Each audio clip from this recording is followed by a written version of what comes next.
You ever catch yourself doing this? You're just sitting there, and suddenly, you're in a full conversation that never happened. You replay something from earlier, but this time, you say the perfect thing, or you imagine a future moment where everything goes wrong or everything goes right, and it feels real, like you're actually there, but none of it is happening. So what is this? Let me paint something familiar. You're about to sleep, lights off, room quiet, and your brain decides, now is the perfect time to simulate your entire life. Conversations, arguments, regrets, comebacks you never said, and suddenly, you're not lying in your bed anymore.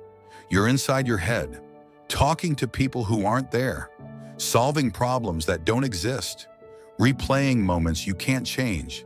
And the weird part, you don't even realize when it starts. It just happens again and again. And if you do this a lot, you've probably noticed something.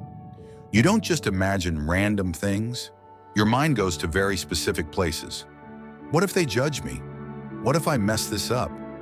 What if I said something better? Or sometimes, what if everything finally works out? It's like your brain is constantly running simulations.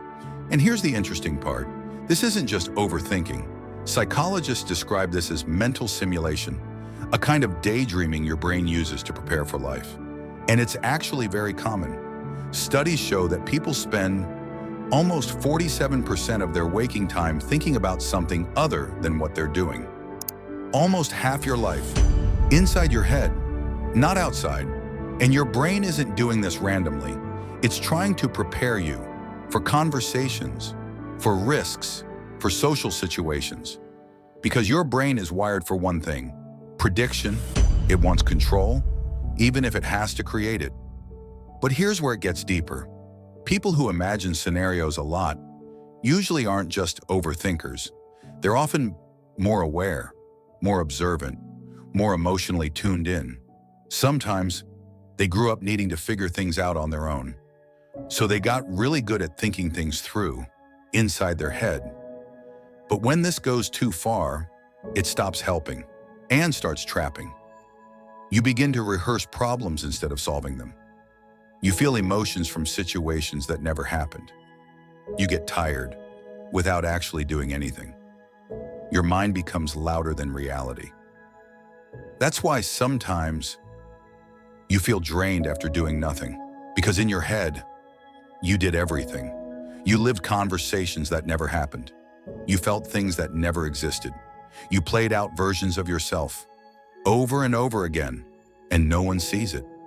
So no, this isn't random. Your brain is trying to protect you by preparing you, but it doesn't always know when to stop. And maybe the goal isn't to shut your mind off completely, but to notice it, to step back, to realize not every thought needs your attention. Not every scenario needs to be finished.